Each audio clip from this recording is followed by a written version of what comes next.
All right.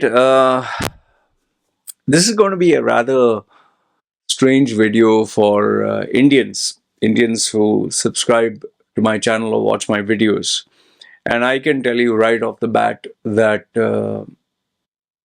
if you don't listen to the whole thing, you would definitely start branding me as anti-Indian or pro-Pakistani or a Pakistani sympathizer. You will just start throwing all these names and titles. But all I request you is watch the video in its entirety and then, without taking things out of context, then you decide if what I'm saying is right or wrong. Okay. It's like, when Joe Rogan has a 3 hour podcast and you take 5 seconds or 10 seconds or 5 seconds from here, 5 seconds from there, 5 seconds, and you join it together, it'll sound totally different. It's like taking cherry picking words and making a totally different meaning out of the whole podcast or opinion. So, like I said, just watch the whole video in its entirety and then decide. Okay.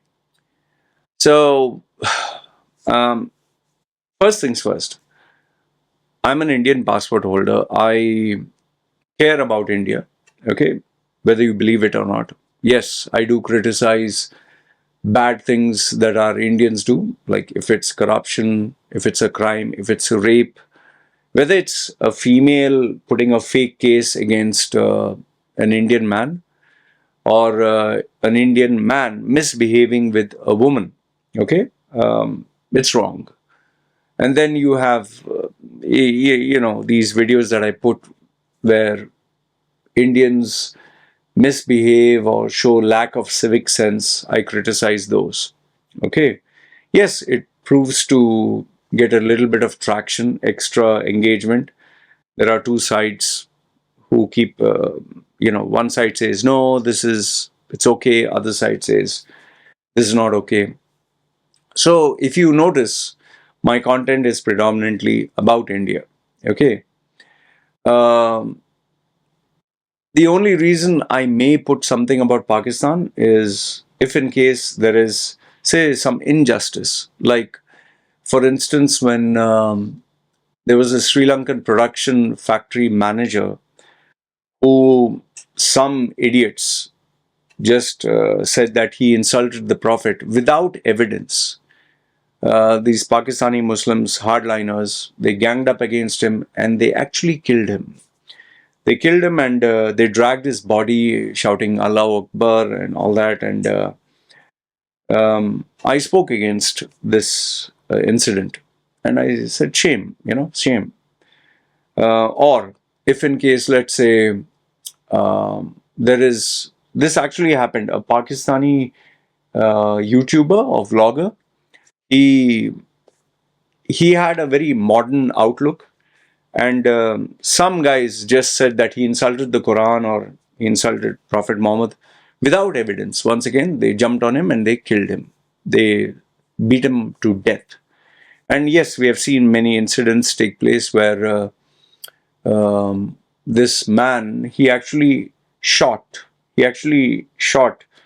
a guy who was convicted, means not convicted, alleged to have insulted Prophet Muhammad.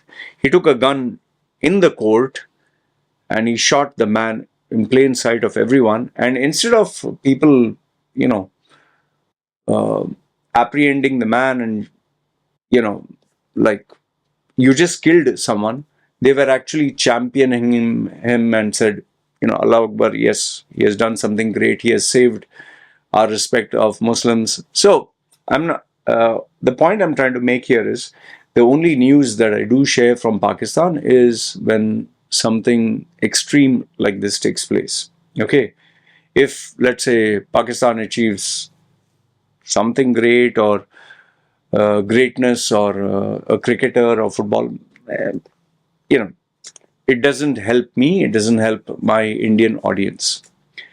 The only other time where I've praised Pakistan, only time I think, is Imran Khan. I admire what he did for cricket. I find it pretty intriguingly fascinating that he was a playboy once upon a time, and now he's preaching about Islam and being a good Muslim. So I find that two-faced. I find that funny actually. And yes, there is this constant, battle between him and his own constituents. But where he criticizes India is where I find it stupid. Okay, so that is politics.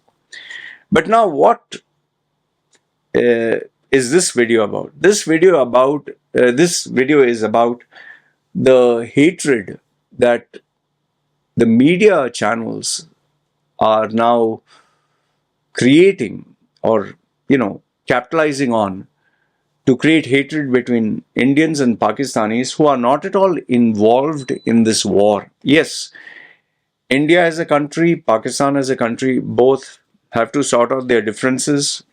Both have to iron out years and years and years of pent up hatred. And I'll tell you right upfront what Pakistan did in terms of sponsoring terrorists is unacceptable.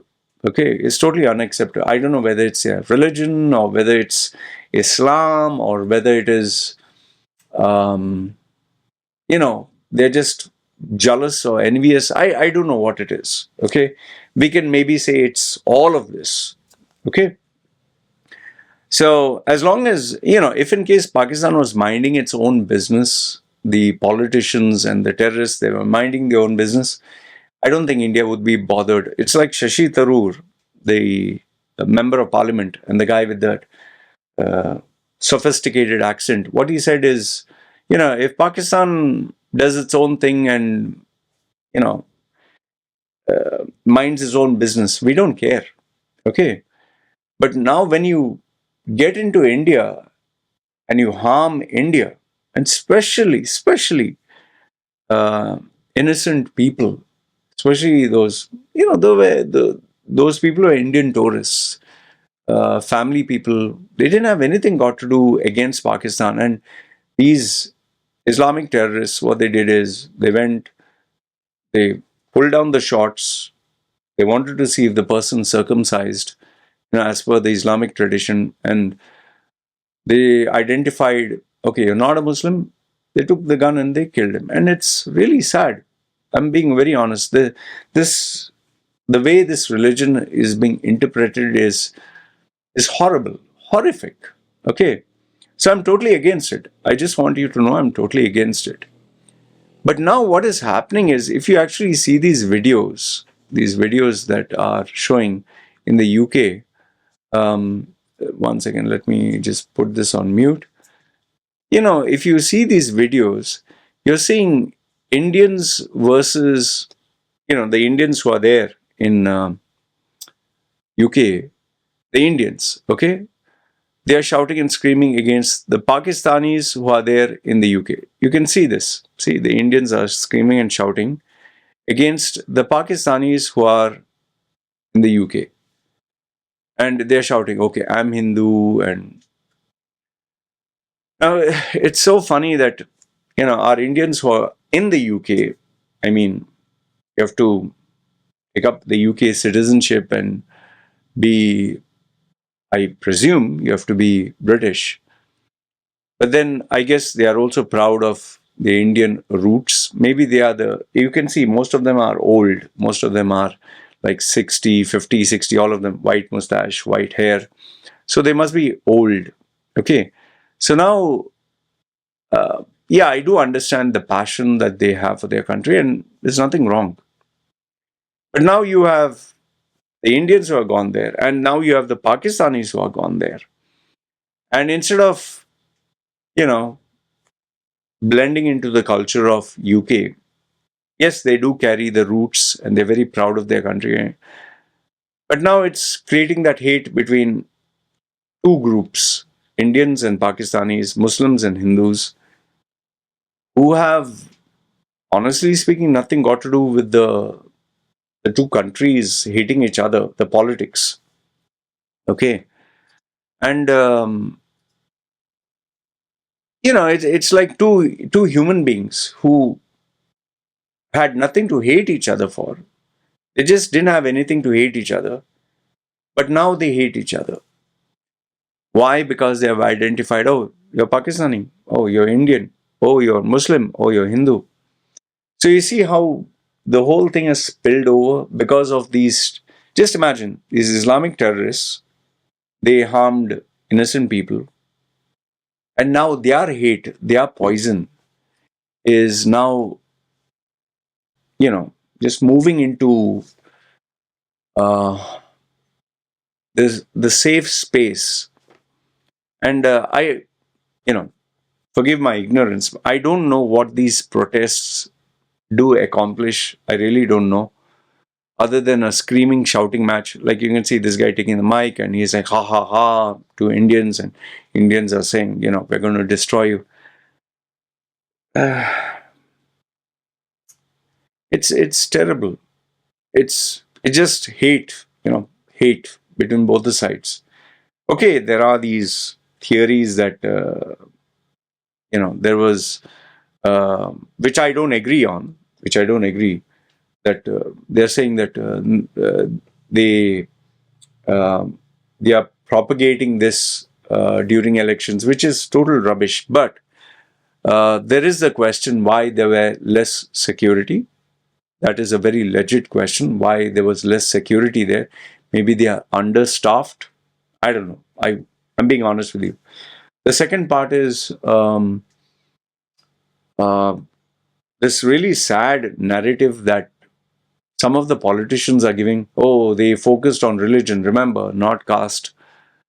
So there, our politicians are playing a little dirty, uh, you know, and they are highlighting the Indian Muslim narrative, which Dhruv Rati, he said, we should be one India, one nation. We should be united together. But these politicians are using this narrative to promote their agenda, which is again terrible. Yeah, it's bad. It's seriously bad. I mean, I don't know what other way to state this. And see, here's the question. Okay, here's a sincere question. Um, how does all this fighting, this hatred, oh, you're Muslim, oh, you're Hindu, how does it benefit the layman? These Pakistanis hating Indians, the Pakistanis abroad, the Indians hating. Yeah, I understand that Indians are hurt, very hurt. Yes, I would be very hurt if something like that happened to my family. I'd be very hurt. But now it's like because I'm hurt, I brand the entire nation, every single individual, every boy, every girl, every man, every woman as a terrorist, or it's like the Israel Palestinian thing. Okay, the politics is there, but now every single human being, every single citizen of the country hates each other. I know some of you will say, oh, why is it every terrorist is a Muslim? I get that. Uh, I'm not denying it. I'm not saying no. Okay, almost all the terrorists who explode and bomb blast and this and that are these what do you call that? Muslims. Muslim. They believe in Islam. But does that make every single Muslim a terrorist? It's very hard. When you're emotionally charged, it's very hard to think clearly. It's very hard. All I can say is, we have enough hate in this world. We have enough, as it is, we have enough problems in this world. And now it's becoming worse. It's like our politicians, honestly, it's like our politicians, they can spin this narrative however they like. They can say it's Muslims without saying Muslims. They can say, like how that, I don't know, politician, he made this cartoonish AI and said it's religion.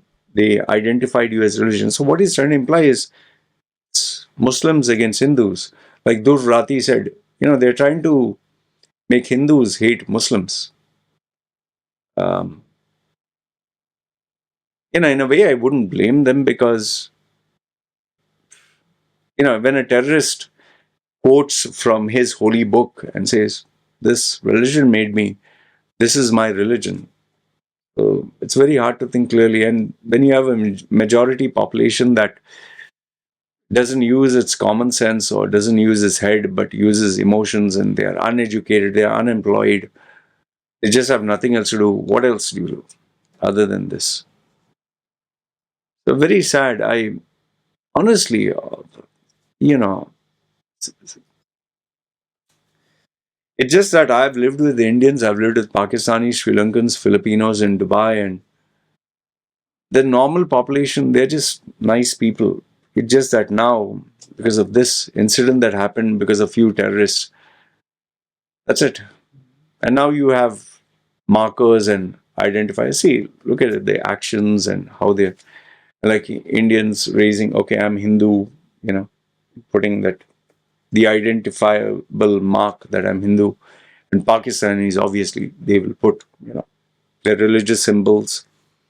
And it's like, okay, I identify as this and I hate you, and vice versa.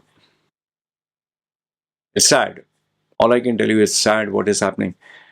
Like I said in the beginning, I'm not sympathizing with Pakistani terrorists. I'm not sympathizing with the Islamic hardliners. What they did is very wrong. What Pakistani government is doing is very wrong. But now it's just the hatred has spilled over even to the layman. Where even people in the UK now, they just can't get along.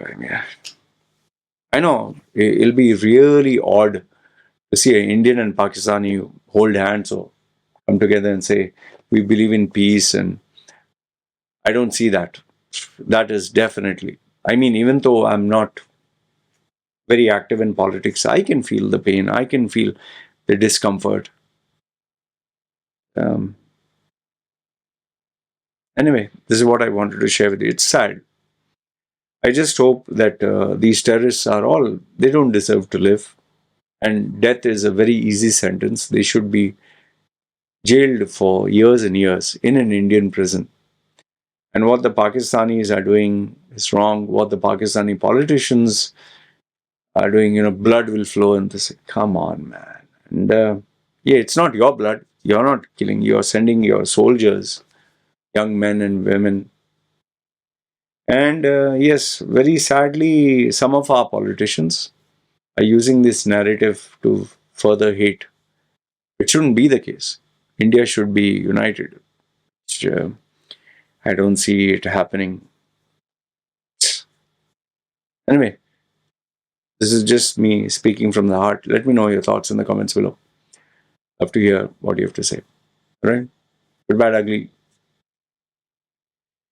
Feel free. I don't think the comments are going to be very um, tolerant or loving. That's all I can say. Anyway, take care.